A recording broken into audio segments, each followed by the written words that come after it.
This is for all the CJ heads. Only have a few minutes here, so I got to make it count every time. Actually, win the people over. This is for the filter in people only. And actually, it's for are we having the problem now where it's not on YouTube right away again? Oh, no, there we go. This is only for the filter in heads. And I hesitate to reveal this. And CJ doesn't even know this. However, there may be a CJ related merch item at Live Ricky 5.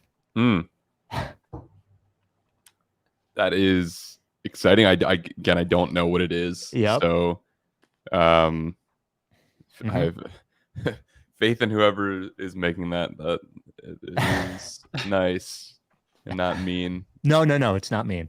Okay. It's not mean. It's not mean. I don't want to give you any hints, but I can tell you that I would say that I do think it's a positive merch item. Listen, yeah, I have people come in, so if they're able to get this and then kind of that be ingrained in their wardrobe or whatever it might be. Or whatever it is. Yeah. And, that'd be something. That'd be a first for me. So hey, Derek, you have any non-Sixers information for the last 30 seconds of our filtering in portion of the podcast? I have no information about anything. I got home at like 2:00 and I'm barely here. So thank you for doing this. Yeah. Thank you for doing this. Speaking of which, 8:30 p.m. games in the regular season. What are we doing? There's no reason for that. And I'm awful, and I'm probably in the wrong industry where like I can't sleep past 8:00 no matter what. If I go to sleep at 3 a.m., I'm waking up at 8. If I go to sleep at midnight, I'm waking up at 8. Yep. So these games kill me. Yeah, 8. Well, I'm going to be honest. I didn't watch it live anyway. I was watching a movie with my wife. I watched it this morning, but I had to get up at 5:45 to watch a fucking game this morning. What movie? We watched Bones and All, which you like horror movies, right, CJ? Or you've asked me for horror movie recs before. Oh, yeah. It is very... Like it actually got to me. Not that I was scared, but I didn't read anything about it. I don't know anything about these movies before I watched them, and it was pretty intense. I thought. Bones How'd you find and it? All. Just scrolling. What's that? Val, my wife suggested it. All right, let's do it. The Rights to Ricky Sanchez podcast is proudly presented by DraftKings Sportsbook. Sign up for DraftKings Sportsbook by using promo code RTRS. Brought to you by LL Pavorsky Jewelers, where Rights to Ricky Sanchez listeners go and get engaged. Big Barker Therapeutic Dog Beds. Get yours at bigbarker.com/Ricky. And Kinetic Skateboarding. Get 9.1% off your first order with promo code Dave Silver. On the show today, man, if we had just done the pod after the Memphis game, Sixers beat the Grizzlies in a nail biter and then lose a heartbreaker to the Celtics, and everyone seems very, very mad. We will talk about whether they should be or not. Also, Live Ricky 5 sells out in just a few minutes, and Mike is out today. So we have our annual appearance. I looked, the last time was January of 22. Our annual co-hosting appearance from Godner himself of the Daily Six newsletter, Derek Bodner, his once-a-year podcast appearance because he does not have his own. What? So I was at a family event recently. Yeah. And, extended family, you sort of have a conversation. Oh, what do you do? Yada, yada, yada. Yeah. And it was very much a conversation sort of like Mike always describes where it's like, oh, you only talk about the Sixers, huh? Really? Like right. That's a thing you can do? Yeah, you can make a living talking about the Sixers. And at one point, my brother's in attendance. I have two brothers. Yep. One's not a basketball fan, the other one is. And I just hear the younger one mutter under his breath, like, there's only one Sixers podcast. I'm like, you've got to be shitting me. Even in my own house, I'm getting this kind of nonsense. It was everywhere. Unbelievable. It was unbelievable. We're everywhere. So in order to get back to him, his phone number is 484-9.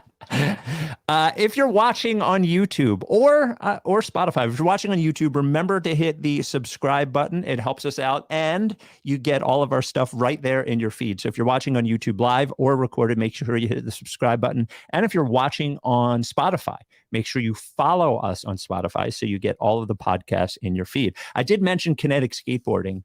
We're heading to the end of winter, but when spring comes along, you need new gear. Kinetic Skateboarding. You need new sneakers because the ones that you have are all crudted up from the salt of the winter. Maybe it's springtime. Kinetic Skateboarding. You need new t-shirts, you need new hats, all that stuff. Kinetic Skateboarding. Go to kineticskateboarding.com and get 9.1% off your first order with promo code Dave Silver. Without any further ado, Amos and the chef.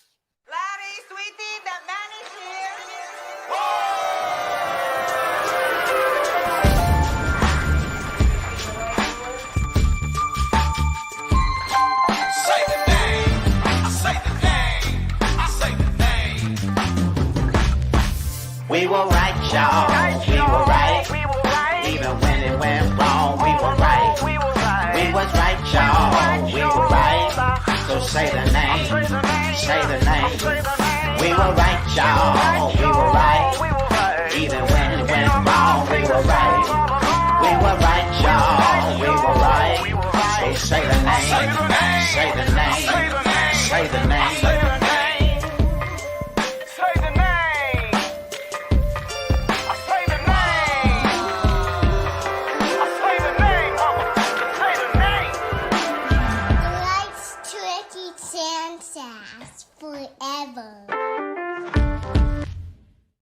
Welcome to the Rights to Ricky Sanchez podcast. I'm Spike Eskin, along with a guy filling in for our very own Mike Levin. That is one Derek Bodner.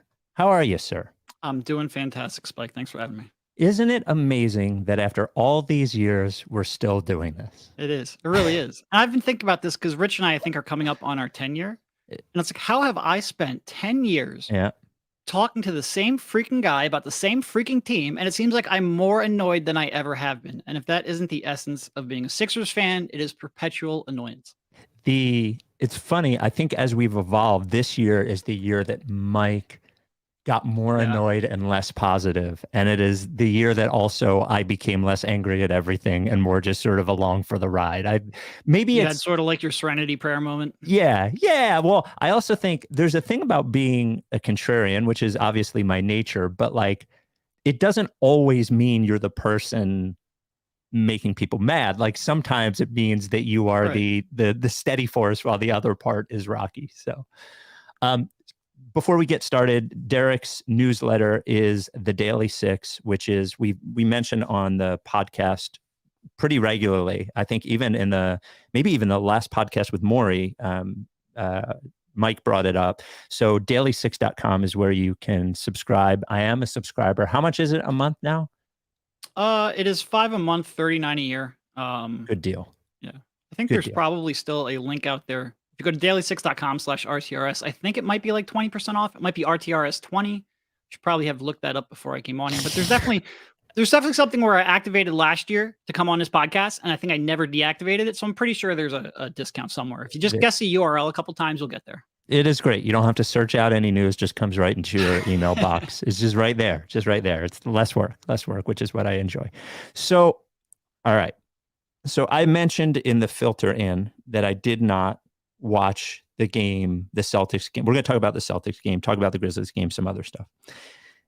I did not watch the Celtics game, the Sixers Celtics game live. I was watching a movie with my wife, so I watched it this morning.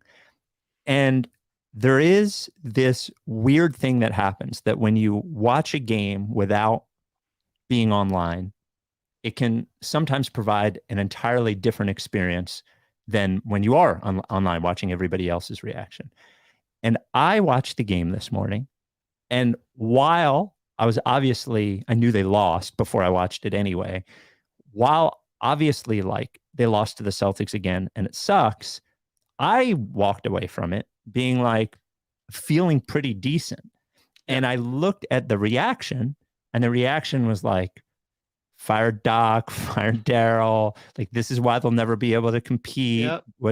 And I don't want to be the guy like shaming everyone for being emotional. I think I'm just trying to like think to myself and ask you, I know this sounds crazy. I feel better after that game. Yeah. Do you feel about the Sixers' chances? Do you feel better or worse? Well, go back to the last game that they lost to this team, and it was abysmal, where you lost without the Celtics didn't have 3.5 of their starters. Yep. And there are some clear concerns coming out of that game. Basically, your six-man really struggled, and I think it's going to be a matchup with their big wings he's going to struggle against.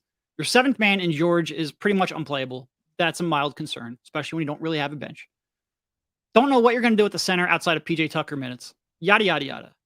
Boston has no real ability to stop Joel. And that's something where in past years, we couldn't say that because they did a real good job of sending those wings down to dig. They did a real good job of having Horford or Baines to sort of body him up on that initial contact. They had no chance. And I thought Joel had a real good plan of attack to go out there and attack early. When they did send double teams, I thought the Sixers did a real good job of cutting off of him and getting baskets.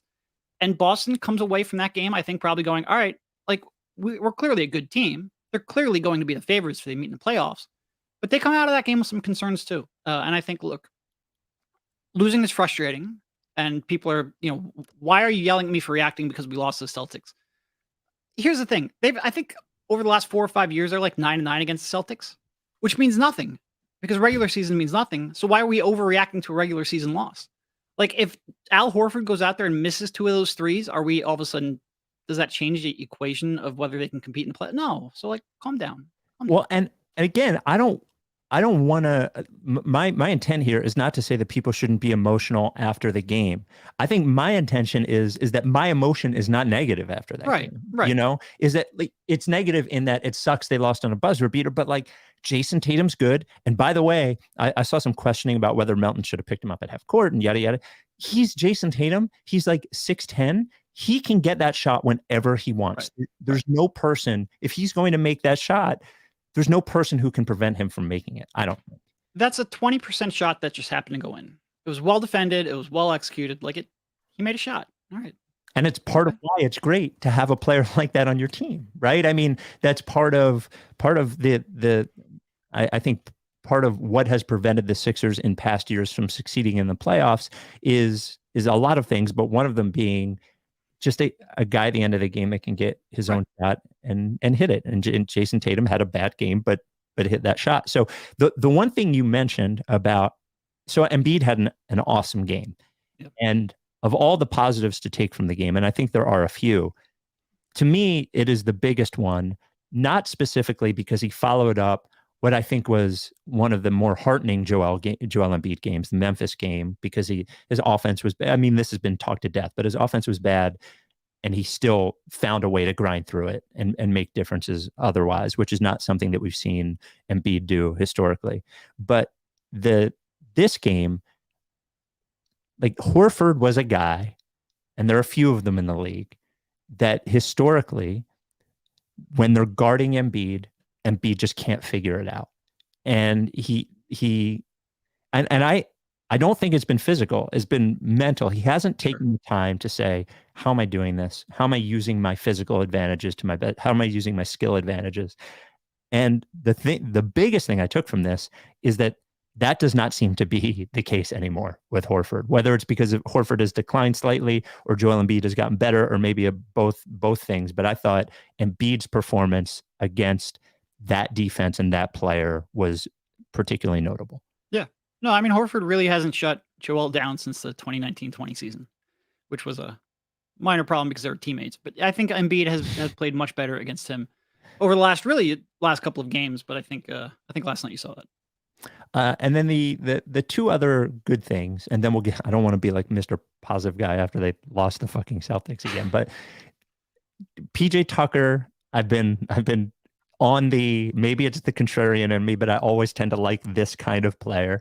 PJ Tucker has been criticized pretty roundly looks pretty roundly too, criticized pretty roundly for his performance this year, but in the Denver game, in the Memphis game, and then that in this game, I'm a little worried that now that Doc knows that he is like a little more confident with him playing 5, that we're going to see more of it. And I think it's the sort of thing that will grind PJ Tucker down, and we just don't need to do it that much, maybe in the big games. But I thought Tucker, not just playing 5, but those rebounds that were infuriating against the Sixers now looked infuriating against the Celtics. That really was. It felt like the first time you got infuriating PJ. Yes. And this time in a good way. And that must have been infuriating as a Celtics fan. And I do agree. I think PJ is going to be the primary backup center come playoff time. Mm-hmm. Now, how much you use that here to close out the regular season, we'll see. Doc pretty much admitted that he went away from Paul Reed last night because he wanted a veteran in there. And I think it's probably something you're going to see a lot of, maybe frustratingly so to some, come playoff time. I do think you got to worry a little bit, and that's probably why we didn't see too much of it in the first half of the season of grinding PJ down. I think that is a fair worry. But when we get to the playoffs, I think it's going to be a lot of, and I do think you got to play it some because you need, you play a little differently when you have PJ there at center than you do any other lineup combination. So I do think they have to use it. But given how condensed this season, part of the schedule is, wearing him down is a concern for sure. And did you see, I don't know who got the quote, but there was a quote from Tucker about not playing the same way every game and it being like sort of different every time. And it's hard to read because it was in print, but it read to me as frustrated. Honestly, it read to me as, or maybe a little realistic and a little frustrated, but they are going to have, there's only 25 games left, or 24 now. Like you're going to have to figure some of these things out, how they work, Yeah. Yep. I agree. Harris, and the other positive, like Tobias Harris had a good second half against Memphis and a good first half against the Celtics. And it seemed like there was a bit of like a 6-week lull there where we got old Tobias, and it seems like we have a little bit, and he guarded Tatum a fair amount of time, and I thought did a pretty good job. So he guarded Ja the previous game, which is stunning. A little concerning that he's your best option on Ja coming down the stretch, but I thought he did a real good job. Yeah, a little concerning. A little concerning. A little bit. Yeah. All right. Before we get to the negatives, let's talk about a positive. LL Pavorsky Jewelers. Oh, geez. The most positive guy in the world. If Derek and I have been at this for a decade now, LL, now in LL's business of jewelry, he's been in it for over 3 decades. But he's been with the Sixers thing, like it seems like the same amount of time that we have. Over 310 Rights to Ricky Sanchez listeners. I think it's at 311.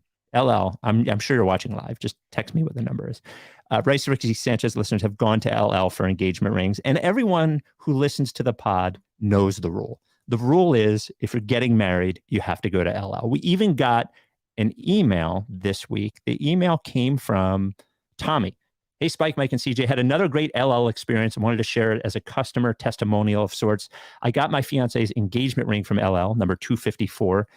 And this past Saturday, we went to get our wedding bands. The experience was super relaxing. He had what we wanted, never tried to upsell us or pressure us into anything, and we left feeling happy. The only uncomfortable part of the experience was having to explain to people how I heard about LL, which means I have to explain what the Ricky is and why it's named the Ricky, both things that a lot of people don't really get or vibe with.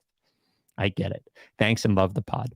If you want to get a ring from LL Pavorsky Jewelers, which you should if you're going to get married, he wants an appointment with everyone so he can spend the proper amount of time with you. You do it by emailing him, lee@llpavorsky.com, tweeting at him @llpavorsky, calling him 215-627-2252. Been in that same location for over 30 years now, 707 Walnut there in Philly. Always supports our charities, Providence Animal Center and not Coded by Kids anymore. I love Coded by Kids, but now it's Mama T's Community Fridge. LL Pavorsky Jewelers. Judging by Twitter's reaction, the only way Sixers fans are getting a ring. Yeah. Oh, shit. There it is. And to be clear, that's judging by Twitter's reaction, not mine. Twitter. I'm not saying that. All right. Some of the like not so happy things about that game. Maxey has been, I think you would have to say it is complimentary to say that he has been uneven since his return, right? I mean, we have had some good moments, and even last night he had a couple of buckets in the fourth, but he just looks like he doesn't know his place more than ever. Can you figure out, is there something that you're noticing specifically about why it doesn't seem to be working right now for him? Yeah, he definitely doesn't seem like he knows his place. He definitely seems like he is unsure of when to attack and when to be aggressive. I think there's certainly shots that you would maybe relying a little bit too much on step back jumpers, maybe not attacking the rim quite as much, but you're talking about he'll have huge games, like games against the Knicks, I think was a really good game. He'll have a Houston game, but outside of that, he's just really struggled to find his rhythm. And I think he does need to be more aggressive when he's on the floor next to Harden. They had them out there to start the second and the fourth. And when you have that kind of defensive concerns, he has to be aggressive to make up for that. I don't think he's been aggressive enough. I think he's turning down shots more often, jumpers more often than he was earlier in the season. And I think he's just not really finishing at the rim the way he was either. And he doesn't seem like he's 100% confident in where he wants to attack. And when your entire value is based off of that, it's been frustrating. It is. I mean, I think they're going to stick with Melton in the starting lineup for the rest of the season, but it will be interesting to see what they do going forward because you can't have Maxey coming off the bench long term. Like, it's got to change eventually. And that dynamic of Harden and Maxey being a tough fit isn't going to necessarily, like, Maxey's not going to grow 3 inches. So I'm very curious how they handle this going forward. Yeah. Well, it also is possible. I mean, if it would be small, but if Harris wasn't there, starting Melton over Harris with Maxey in there would be interesting. Or if they even, honestly, Jalen McDaniels, like, I think there are lineup combinations that can make the Harden Maxey thing more tenable, by putting a couple of guys who are better point of attack defenders in there. Sure. But sort of when you have Harris in there and Tucker, like, everything is small and slow when you're looking at the current starting lineup with Maxey in it. Yeah. Yeah. And by the way, this is not surprising for Maxey. I mean, he's young, he is small, and this is part of the concern or the thought about, people early on, me even included, saying he was the team's second best player, or if you're saying he's the team's third primary scorer, and he's at that age. Him looking around this team currently and not knowing totally where he fits in, it's not surprising. I don't think, Nope. Yeah. I agree. And I think one of the real things that was encouraging was he really became a knockdown catch and shoot shooter, especially in the corners. He was automatic. And I think that's where it's like, you just see a little bit of hesitation now that you didn't see earlier in the season towards the end of last season. I think he's got to get that back, because once that happens, that sort of opens up some of those driving lanes, that opens up attack and closeouts, and then makes those drives a little bit easier. And it just seems very little is coming easy to him right now. And I think, part of that is the role and adjusting to it. But he's still playing 30, 32, 33 minutes a night. He has opportunity. He's not making the most of them. I think he's got to get his confidence back. I think too, it's funny when people complain about the all bench lineups, but Maxey's in that lineup. Right. Yeah. Because theoretically, you could have some of the same people saying that he should be starting, right? Yep. But part of it is, if they're going to stagger Harden and Embiid more, that means that you're more likely going to find fewer minutes with Maxey as like primary initiator guy, which to your point about catch and shoot is important. But without him getting those moments where he's like sort of the guy, it feels like it's hard for him to get the juice going that he seems to need for his game to really shine. Yeah. Harden had a weird game. There were a few turnovers that were just like, I hate to project because it's almost impossible to really do this, but there's something about his play and body language in some big games like that reminds you, it almost seems like he's just not there completely mentally. And there were a couple of turnovers where I'm just like, if you're going to be the guy with the ball, that can't be you. It was a weird game from him. Yeah. He has those moments with turnovers though at times. I will say I thought his defensive effort in the first half was really good and surprisingly good. Like, he got back a couple times in transition and was like, whoa, all right, so he's fully locked in here. So I think he was pretty locked in on that end of the court, and he was against Memphis too. I think he's actually had a pretty good stretch of defensive play, which I don't think I've said very many times during his year here in Philly. But some of the turnovers were certainly maddening. It looked like Boston's length got to him a little bit. He missed a couple of probably step backs that, if he makes, it might change the way he plays. But he was not, and look, he's been very good for quite a while. So an off night, I don't want to overreact too much. But when it's an off night against a really good defense and one that might be a tough matchup for him, you might be prone to a little bit of overreaction. I think mostly he was just off last night. And that's, a lot of how we talk about this loss. Like, Maxey had an off night, Harden had an off night. How much of that is Boston? How much of that is just some players were due for an off night? Now, obviously, Tatum wasn't the Tatum you expect either. Everything's going to change when the playoffs come around. But that's why I think, like, just a more measured response to the loss might be worthwhile. By the way, that's why they're going to be hard to beat, is because they have physically, like, defensively, they will have players who can defend Maxey and Harden. Yep. Like, there's no one to really pick on when you're playing. They really are the anti-Sixers. Yes. You're just like one of Tatum and Brown, like, on the entire roster. You sort of have one in McDaniels, but obviously when you watch him play offensively, we're not talking about the same thing. It would just be great to have one really switchable wing, and it seems like that's all they have. And then they bring White and Brogdon off the bench. And you're like, well, let's counter with Shake Milton. Then it's like we're talking about a different sport almost. White is, I don't really good. Really good, right? Yeah, that was a really good pickup. Yeah. And they got Brogdon for so cheap. And I know eventually the concern is his knee's going to give out, but until then, they got a pretty good freaking player. And then the last thing, as far as a negative, look, Paul Reed was not good. He made a couple of dumb Paul Reed plays. I don't know why he was standing in the corner on that one play. I don't think Paul knows why either. Okay. But those if you were watching the game, like the problem with those minutes, though he did not play well, is, Niang, if Niang is missing shots and Maxi's missing shots, like, I don't know how those lineups are going to survive. Well, and on the other end, if George is missing shots and he's being asked to match up with Jaylen Brown, like that's not like there's one transition play where Brown got out and you could see, George basically like trying to like grab him and hold him on because he knew he had no chance of catching up with him in transition. It was pretty much like a defensive pass interference where he was just trying to prevent the pass. It's a real tough matchup for George, and he's got to, if he wants to play any minutes there, he's got to make every shot. And he wasn't last night. And to Doc's credit, I want to be careful how I say this. I thought Doc had a quick hook on him because I think Doc knows that that's going to be a real tough matchup. I was surprised that he brought the Reed George front court back out there in the fourth quarter. It was a real quick 5-0 run. I think Doc pulled the plug on that after about 70 seconds or so. But you could have done without that 5-0 run. I thought that was pretty predictable. Well, he said that he thought PJ needed a breather. Yeah, well, I would have staggered. So PJ had a little more minutes at center next to Joel.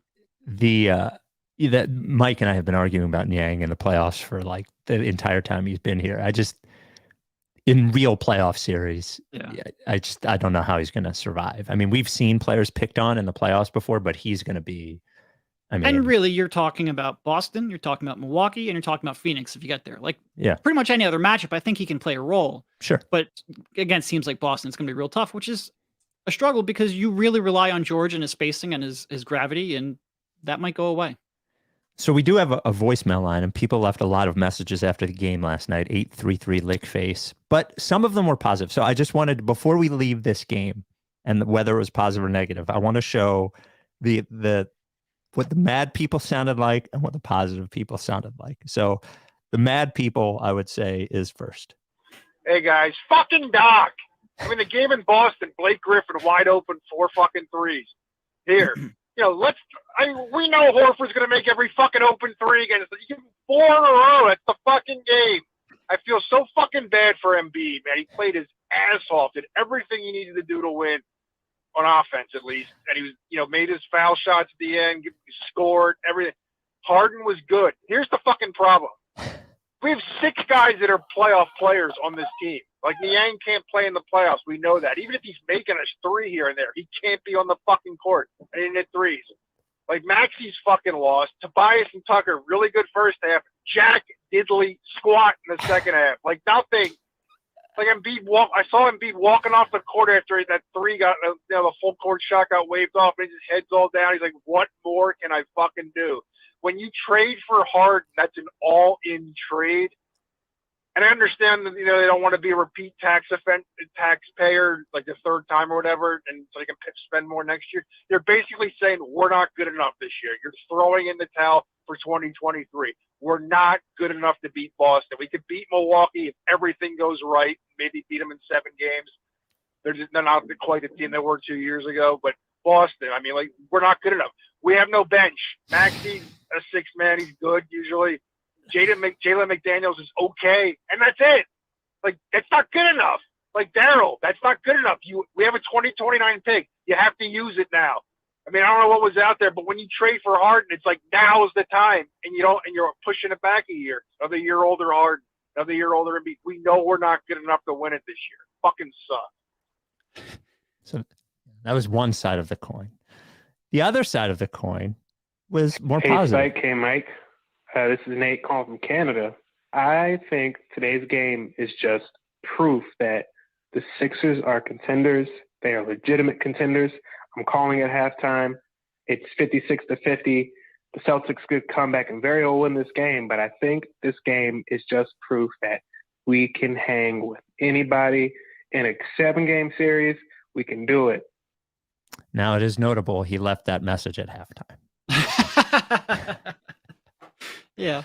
We did get both sides. I really did. I do think that there are concerns to come away with it, but I think ultimately, like, they're going to be an underdog against the Celtics. They were always the Celtics are the best team in the NBA. Like, they're going to be an underdog, but I do think, I'm trying to think what I think. I think there's like, if they play the Celtics in the playoffs, Celtics have home court. I'm saying I think there's an 81% chance the Celtics win. Yeah. I probably would have said like 70-30, 75-25, somewhere in that range. Sure. Yeah. They should be the favorites. They're the better team. They're a deeper team. They have fewer weaknesses. It's harder to pick on them. But like at 30%, things that have a 30% chance of happening happen every day. And the Sixers are good enough. Mostly Joel Embiid's good enough. And they've made a couple of good moves to put them in a spot where a 30% chance could happen. Could be an injury, could be a lucky shot, could be an off night for the Celtics. But you're in the conversation. And are they the favorites? No. And I think last night probably showed you reasons why. But I don't think they're like so far off that you couldn't conceivably like. I think there are years where this team has no shot of getting to the conference finals. That you just didn't believe in them. Oddly, that Horford Richardson year. I don't think this is that year though. Like I think this is arguably the best team of the Joel Embiid era. Certainly the best offensive unit of the Joel Embiid era. And offense has always been, when you get in the second round, has always been his team's issue. I think people are, for a team that just won like 14 out of 17. It's like if this would have been a loss to any other team and not the Celtics, I think it's a very different reaction. By the way, part of the reason that it's the best team Joel Embiid's ever had is because it's the best Joel Embiid's ever been. Sure. Like, the only team to compare it to is the Butler, Harris, Redick team, which by the way was put together during the season, and had a Joel Embiid in the playoffs who was like 50%. Like it's really just going to come down to whether he's got to be fucking on in the playoffs. We need to see games like this every time, even when they lose. No, I mean, look, that Jimmy Tobias team was way better defensively, of course, but you had you gave the ball to Jimmy in the half court and you put Ben in dunker spot and he pouted. Okay, then you give the ball to Ben. You can't really have Jimmy off ball because he spent 3 months refusing to shoot. That was a team that they were very much trying to figure out how to play alongside of each other, and I think that showed in the playoffs. Offensively, this is a really good squad. It's just not as good as Boston. I don't know how to spin that to make it sound positive. I'm going to ask Derek what he thinks of the jobs Doc and Daryl have done right after. Oh, boy. Yeah, sorry. We talk about Big Barker, therapeutic dog beds. Rebel loves his Big Barker. Man, I love Rebel. To talk a bit about how much I love my dog and how much you probably love your dog.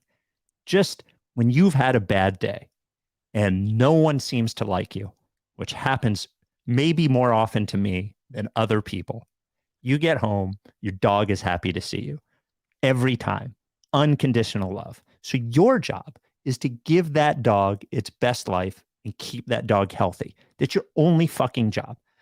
Your dog cannot be healthy enough sleeping on that bed that you have it sleeping on unless it's a Big Barker. Go to bigbarker.com/Ricky. bigbarker.com/Ricky. Now, it's been proven by Penn Vet that it keeps your dog's joints, healthier as your dog ages, even younger dogs, all that stuff. But what I would just want you to use logic. I want you to look at the dog bed that your dog is sleeping on, which looks probably like, puffy and looks like a cloud. You don't want to sleep on a cloud. You need support for your joints. You don't want to sleep on a pillow. Big Barker is supportive. It is made to be that way. And it's called a Big Barker, but they have beds for tiny dogs, the Barker Jr., all the way up to giant dogs, the extra large Big Barker. And if you go to bigbarker.com/Ricky, you get the Big Barker with 2 processed pup patches. One you put on the bed, the other one on whatever piece of clothing you'd like. 10-year warranty. The foam doesn't flatten or they replace it for free. 1-year at-home trial. If you don't like it, your dog doesn't like it, full refund, and they pay for the shipping. Handmade in the USA. Big Barker dog beds. You're not going to want. There you go. Sorry, I was. It's all good. It's all good. Before we get to the Doc and I have to get in some kind of like a rhythm to know, like, because barking's not really something you just do naturally. So like, I feel like that's something you get into a rhythm of. For sure, I think. And Mike's in the rhythm. You weren't in the rhythm. As long as nobody's going to clip that and make me like Zach Lowe, then I'm happy. there was something wrong with his bark. It sounded like it was backwards or something. Before we get to the Daryl Doc stuff, it's time to talk about Live Ricky 5, which is sold out. It's April 9th at Underground Arts. We got a couple of voicemails about it. Here's one. Hi, Spike and Mike. Sharif Aldegar here. 2-time emailer, first-time caller. Huge fan of the pod. Been trying to find an excuse to call, and I think this is it.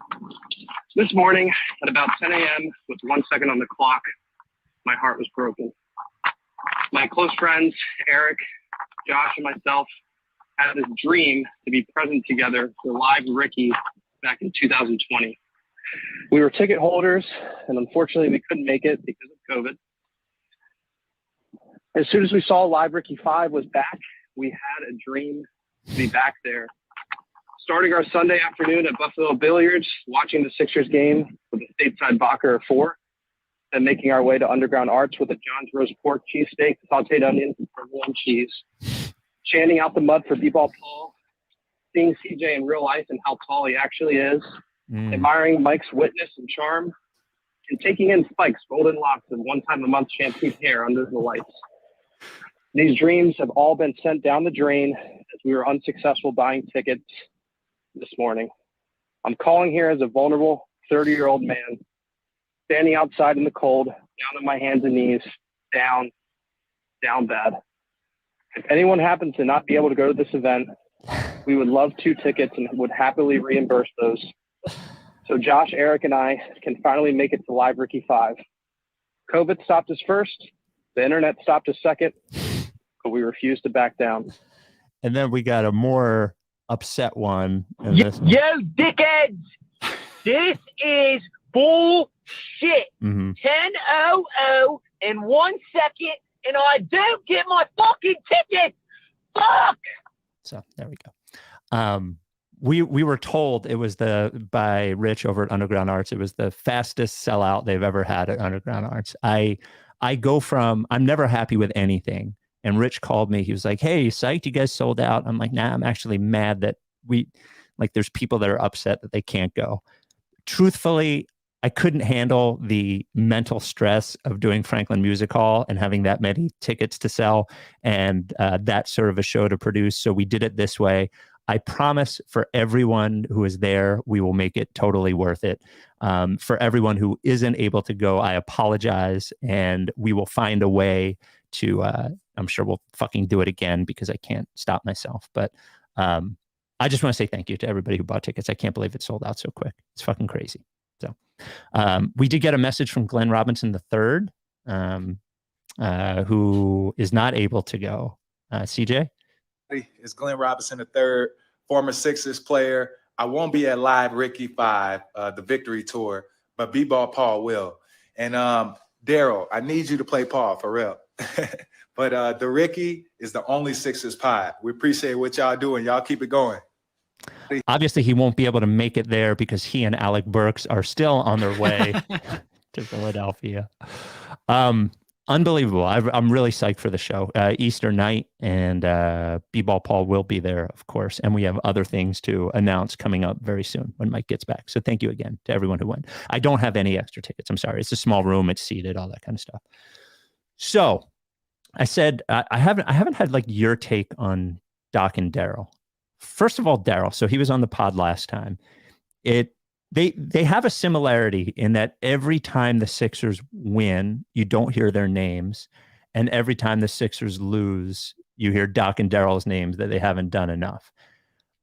Just like since he got here, what do you think of the job Daryl's done? If you had to give it a grade, what would you give it? I mean, somewhere in the... I think one thing that's probably not discussed enough is getting off of the Simmons situation. And some people say, oh, well, Simmons forced his hand. But like part of the reason Simmons forced his hand is because Daryl was looking to trade him previous trade deadline too. Right. Now, whether or not that was just because, we can get James Harden, or Daryl saw maybe something coming. I think Daryl would certainly deny that he saw something coming, but we don't know. I do think that we can complain about the depth, and it's not what it needs to be, but it's certainly better than it was when he got here. And there are a number of moves from Melton to getting Seth Curry, which eventually led to James Harden, yada, yada, yada. drafting Maxey, which I don't think gets included in there all that much, in part because he was probably leaning on his staff that was already there. But it was a move that happened during his tenure. I would certainly give him a B-ish range grade. I think the backup center is a thing that he overlooks, probably intentionally. I don't think he wants to invest resources in someone who is only going to play 8 minutes per game in the playoffs, but holy crap, those 8 minutes. Also wants to give us content. Holy crap, those 8 minutes are frustrating. So I think he overlooks that a little bit. I think the guys that he signs there are not. It's amazing for an analytically driven GM who was just on this podcast talking about how he doesn't value rebounding at a team level as high because he thinks it's going to even out in the playoffs. He then goes out and signs DeAndre Jordan and, Drummond and players who really only add rebounding. So I think there's been a blinder there. And certainly PJ, too expensive, too many years. House just isn't a good enough NBA player. You can nitpick some things, but I think more or less, I think it would be a positive grade. Not an A, but a positive grade. I think I agree. Generally, I think all you have to say to talk about what he walked into is they had $110 million a year tied up in Tobias Harris, Ben Simmons, and Al Horford when he got here. And I'm not saying that Horford's not a positive player. He is, but everybody knew they had to get rid of him. And that and put Horford him, knew. Horford wanted out too. Yeah. Everybody, Embiid wanted him gone. Horford wanted out of here. Like he has been put in. And it's funny when I bring up Maxey, I get, well, he didn't have anything to do with that because he probably didn't make that pick. But I can assure you, if it was a bad pick, we would be talking about the job he did. So I think the one thing, honest, and the other thing, and this isn't excuse making, it's just like sort of reality. The reality is that I don't think James Harden is taking what he took unless he was going to give that money to PJ Tucker and Daniel House. Yeah. Like that's exactly what happened. It's 100% what happened. So everyone who thinks House is not playable, obviously Doc does not like him, and PJ Tucker hopefully will be a positive piece in the playoffs. And they did give him too many years, but it seemed like Harden owed him something, so it just sort of fucking is what it is. The only thing that I would criticize him about, and he tried, but I just would have traded Ben the year before. And but who knows what other deals were there and what other opportunity they had, but they sort of wasted a year by not trading, wasted 2 years almost by not trading him there. So. Yeah, and the only other thing I would really question, I focus way more on the big moves than I do the little moves, and that might come back to bite me a little bit because the little moves leave you with a bench that's not quite up to par. Sure.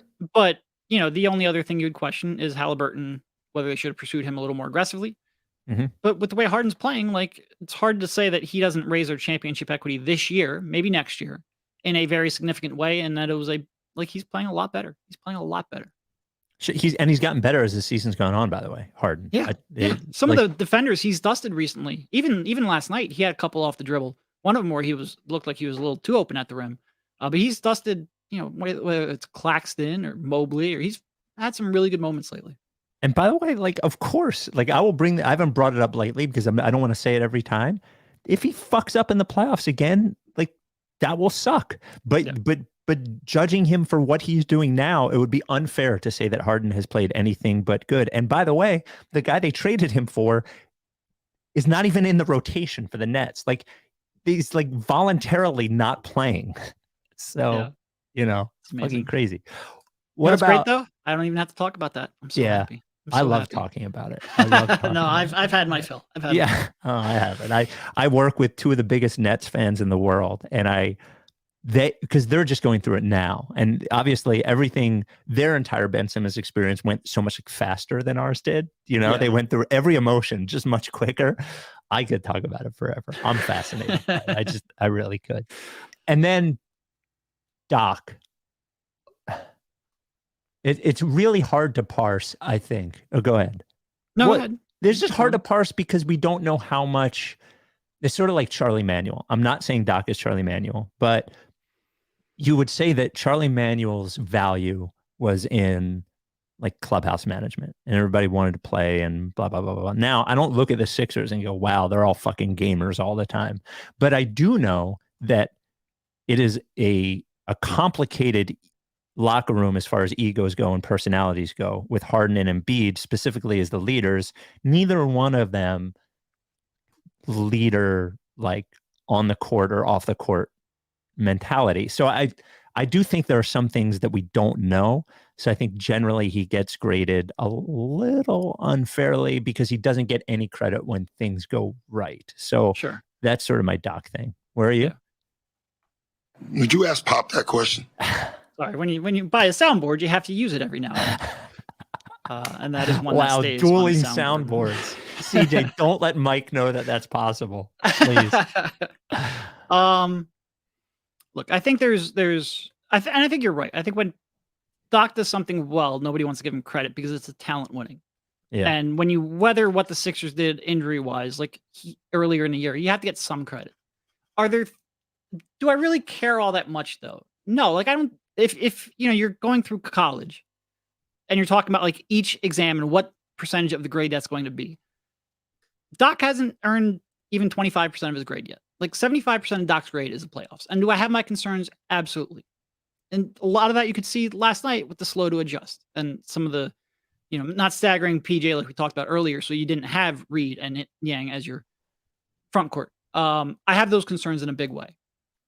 And it's hard for me to really grade him. I think he's done a fine job in the regular season, but one that doesn't inspire the kind of confidence I think you would want as a Sixers fan for what's going to happen here to come. And I think that's the big thing. And I think some things like benching Maxey are funny because of the way he tries to spin it as it being Maxey's idea. We'll see. 3 starting lineups. But those are the kind of 3 starting lineups. I've only seen one since. But those are the kind of things where a couple of years down the line, if Maxey gets unhappy, you look back on and you go, well, was that really worth it? And especially with the way that lineup hasn't fixed any defensive concerns, I'm not sure that's going to work. I'm not sure that's having the kind of results they wanted. But for the most part, I think coaching is overrated, especially in the regular season. Now, it's very important in the playoffs in the second and the third round. That's why I don't like Doc C+ so far in the regular season, but I don't really care about the regular season. Yeah, and he's failed in the playoffs a bunch of times. Like he has, for sure. And if he does again, by the way, like he'll probably get fired. He probably won't be here next year. And that whole thing about whether he gets fired or doesn't get fired, I just believe is far more complicated than. I also think, by the way, that like much like Morey doesn't think the backup center is that important. I think he probably, like, unless there's a huge problem, he probably would rather not replace the coach than replace the coach. But it's fair to be reminded that Doc Rivers got hired before Daryl Morey, and firing him is like, I just think politically within the organization is a little more complicated than if he had hired him. Slightly. Yeah, probably. I do think like if they don't get out of the second round, I think it would be tough to not say they need some kind of change. And I think Daryl, if he really wants to change a coach, I think he would probably have the opportunity to do so. Yeah, I think so too. Before we get to our I'm gonna make Derek sit through some listener emails. DraftKings Sportsbook is the presenting sponsor of the Rights to Ricky Sanchez podcast. We're actually looking for something special to do at Live Ricky 5 only for the people in the room from DraftKings Sportsbook. Always been a supporter of our weird shit, even when we want weird bets about Ben Simmons and whether he'll hit a free throw or not. Maybe it's time for another Ben Simmons prop. Of course, DraftKings Sportsbook, an official sports betting partner of the NBA. New customers, if you're new, if you listen to Ricky, how are you new? But if you are, bet $5 on any pregame moneyline bet and get $150 in bonus bets if your team wins by using code RTRS when you sign up. Again, download the DraftKings Sportsbook app, use code RTRS. Plus, get a shot at even bigger payouts with stepped-up same-game parlays. Boost your NBA winnings with each leg you add up to 100%. I did have multiple same-game parlay failures in the final. I don't know if I'm allowed to say the S word, in the final Eagles game of the year, though my wife won 2 same-game parlays and walked away with $347. Had never bet before in her entire life. So she used the promo code, though. Download the app now. Use code RTRS. New customers can place $5 $5 on any pregame moneyline bet and get $150 in bonus bets if your team wins. Only at DraftKings Sportsbook with code RTRS. Minimum age and eligibility restrictions apply. See show notes for details. All right.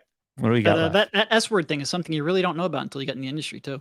You mentioned you don't know if you're allowed to say it. Yeah. Did you get wrist slapped for saying the S word? No. But like at one point you just go, why am I always saying the big game? And then you ask around. And yep. Do you know when the last time Ben did make a free throw was? When? It was against the Sixers, like a month ago.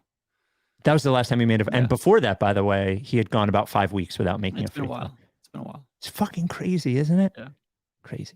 Before we get to the voicemails and the emails, the hard to stomach YouTube comment of the week. This one comes from Summonus369. Now, this normally we're taking the comments from the show pods, but this one, CJ, came from the Mac McClung reel, right?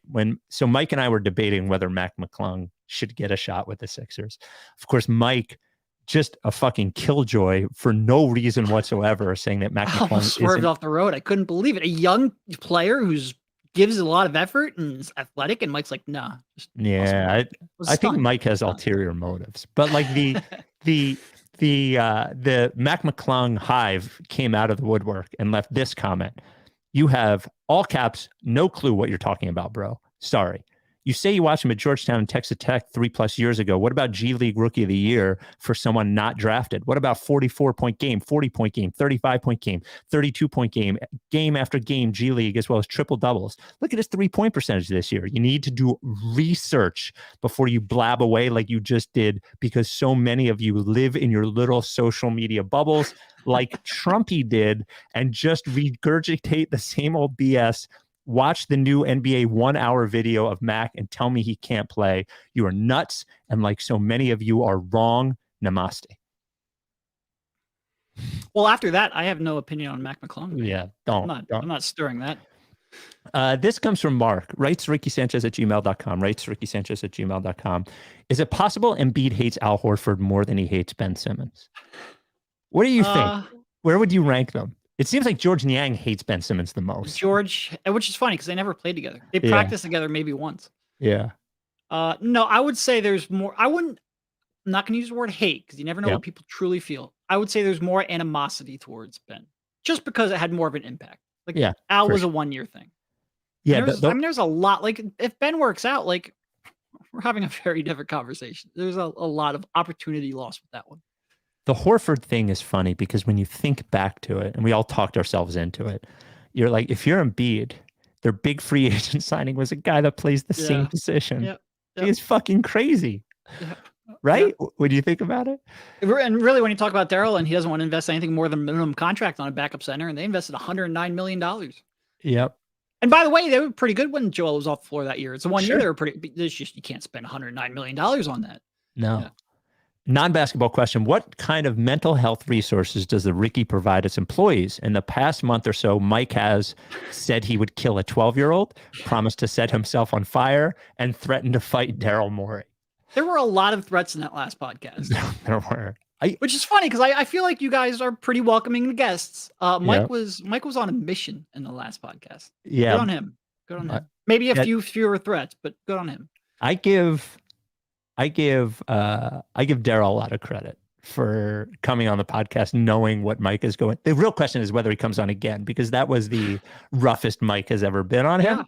Yeah. But Daryl sat there and took it. I guess he didn't have much of a choice. 833 Lickface is the voicemail number. Hey, Spike, Mike, CJ. Hey, I just wanted to update you. So yeah, I cleaned up the couch, but the point is, now that I've thought about it for longer, the loss really just felt like a punch in the dick. And I just don't think any team has the capacity to punch me in the dick like the Sixers. And I also really believe that they're going to make the finals, not because they're good enough, but because that would provide them the best opportunity to punch me in the dick. It is an interesting theory. Oh, can you imagine losing 4 championship games in a calendar year? Would be quite a moment for Philadelphia, both to get to all 4 and then lose all of them. Yeah. He's right. That would be the exact way to get punched in the dick. Like that would be. We're used to second round exits. Yeah. Getting your hopes up would be tough. I think losing in the conference finals to Boston might be a bigger punch in the dick than like losing to the Warriors or something. Now, losing to Jokic would be an enormous punch in the dick. And for They're me, really good. My specific dick, if it ever had to do podcasts after playoff games after the second round, because I'm so fucking exhausted by then. I mean, my dick and balls would be so black and blue from all of the punching in the dick up until that point for them not to win. Just, I would be in real trouble. They lose to Jokic in the finals. Is that a tougher or easier podcast than after Sam resigned? Oh, I had no problem. I was excited to do the after Sam one. At least they had material to work with. Yeah, and it was interesting, and I think it was sort of like unsurprising, and there's no one mad at me for that. If Jokic beats Embiid in the finals, and Embiid doesn't fucking average 60 or something, and give me some ammunition, the whole city of Denver, just like I will be in so much trouble if that happens. A couple more. Rights to Ricky Sanchez at gmail.com. This comes from Sean. Hello. JJ Redick seems to be dabbling in the intersection of philosophy and neuroscience.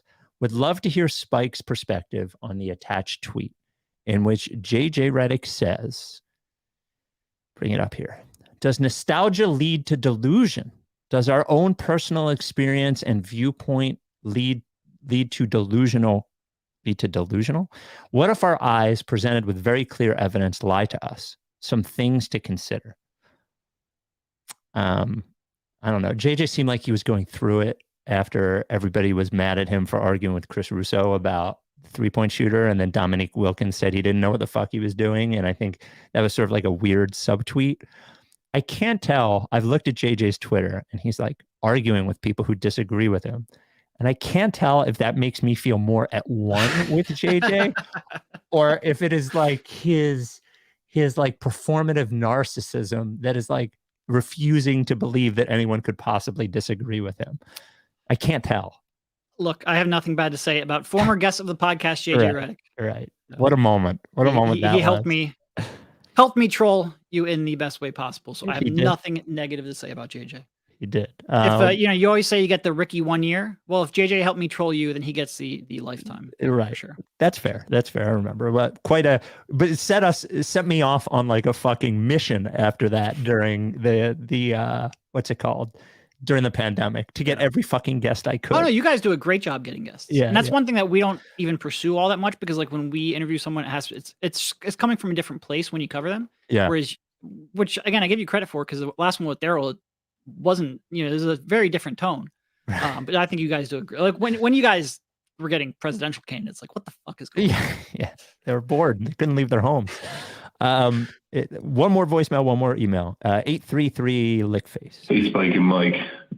Big fan of the washing the hair topic. Also a big fan of the how do you wipe topic.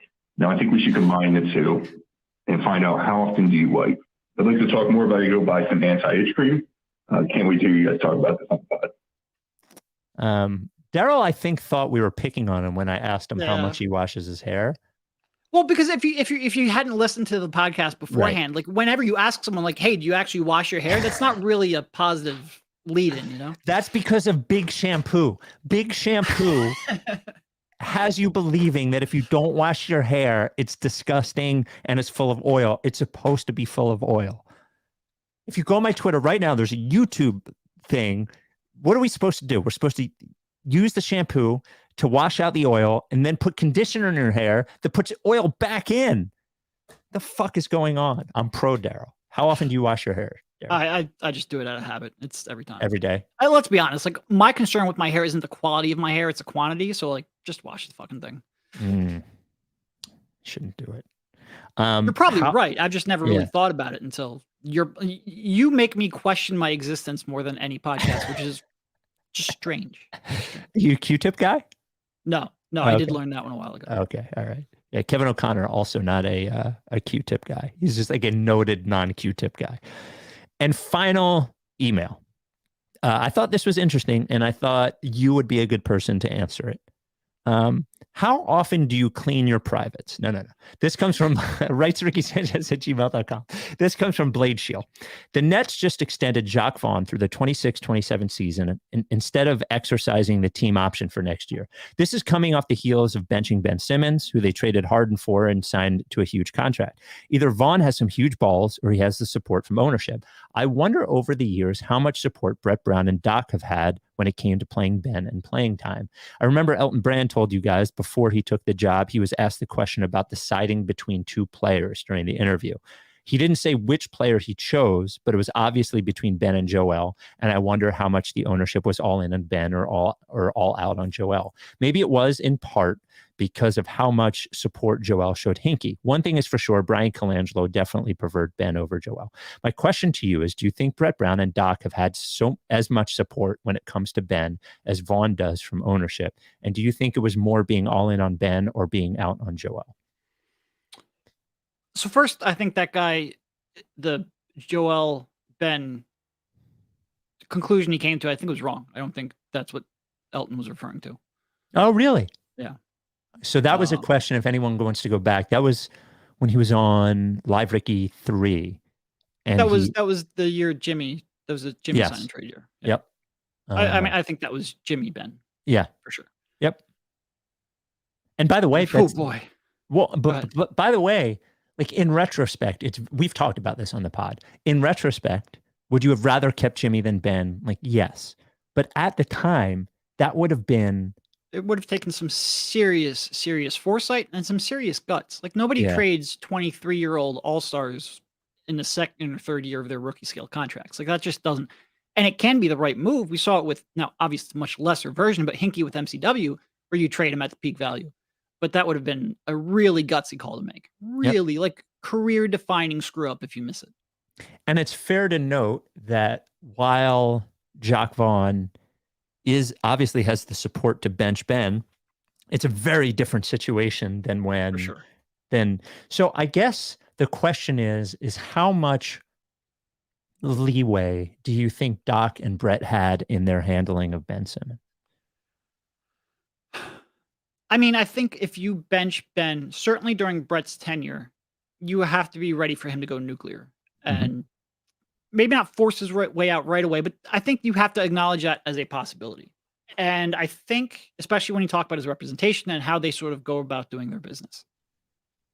And I think Brett was a believer in Ben. So I don't think his mindset was quite as dire. I think he saw a lot of what Ben brought to the table at that point in his career and maybe didn't foresee how this was going to shake out. So I think Brett wanted to maximize within reason. I think he really valued Ben.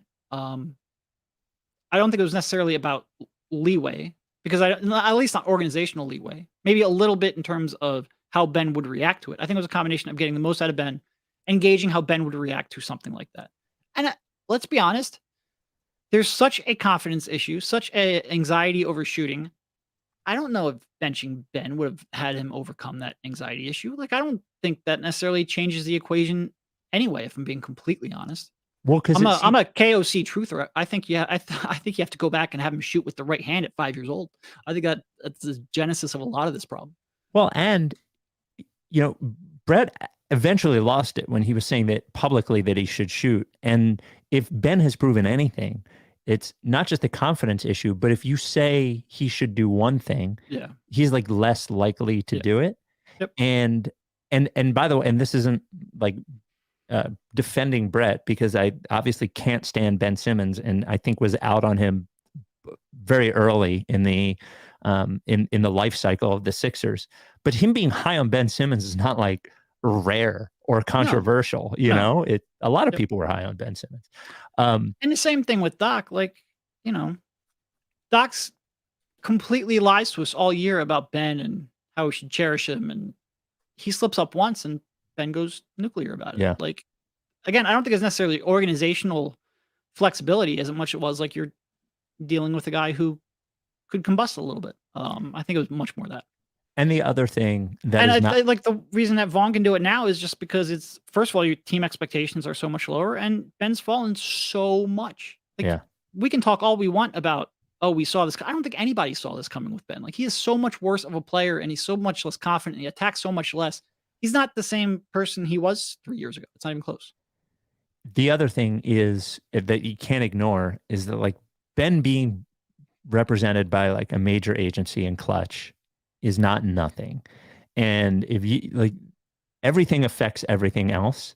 And I think as much as it was delicate with Ben, I think being delicate with how you treat a player who is part of an agency that is, you know, could be part of your future, you know, is something.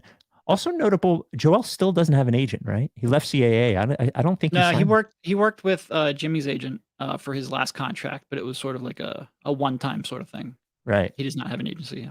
Interesting.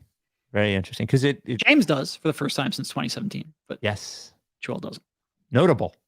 Well, he's got a minor decision coming up here. Yeah. I that's one thing I wouldn't read too much into it. But outside of the fact that he is trying to get his big payday, and that helps. All right. Thank you, Derek. Appreciate you sitting in for Mike. Yeah, it's my pleasure.